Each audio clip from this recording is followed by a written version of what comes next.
Bonjour, bienvenue chez l'Aiguille Creuse Body Piercing. Aujourd'hui, je vais vous parler du capuchon du clitoris, car c'est un piercing sur lequel je reçois parfois beaucoup de questions et j'aimerais préciser un petit peu avec vous comment ça fonctionne.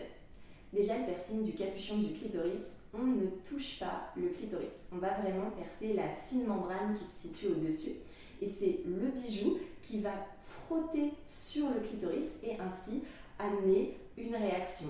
Donc, idéalement, plus de plaisir sexuel. Voilà. C'est vraiment important de comprendre qu'on ne touche pas le clitoris en lui-même et donc que vous ne pouvez pas vous retrouver privé de sensations suite à ce piercing. Ensuite, c'est un piercing qui est très peu douloureux parce que la membrane est très fine. Du coup, c'est aussi une zone qui va très bien cicatriser. Quelques recommandations pour que ça fonctionne bien. Pas de bain, pas de piscine, pas de sauna, pas de hammam, que des douches le premier mois. Pas de rapport sexuel, ni buccal, ni sexuel le premier mois. Ou alors avec préservatif. Et attention, je recommande fortement d'éviter car un frottement pourrait être assez inconfortable. Dans le même type de préoccupation, je vous invite à toujours choisir des sous-vêtements qui seront en coton et qui sont lisses pour limiter le risque d'accrochage. Je vous recommande également de favoriser des vêtements qui ne vont pas être très serrés sur la zone. Idéalement, robe, jupe, pantalon large, mais évitez les choses très près du corps qui pourraient un petit peu vous compresser.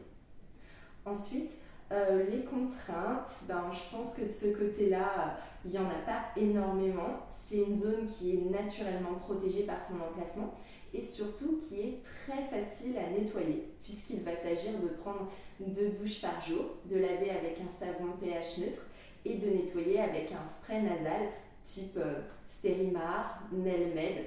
Tous ces produits avec de l'eau stérile et du sel vous permettront un nettoyage très facile. Nettoyez-le toujours avec des compresses non tissées. Pas de coton-tige et surtout aucun antiseptique sur cette zone-là. Ça perturberait énormément le pH de la zone et pourrait vous occasionner des complications. Ensuite, les soins sont à faire combien de temps ? Moi, je recommande de faire ces soins matin et soir pendant plusieurs semaines, idéalement au minimum 4 semaines. J'invite également les gens à faire des petits contrôles par mail ou alors en réel, c'est encore mieux.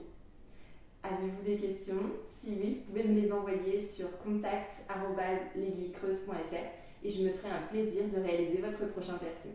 Bonne journée!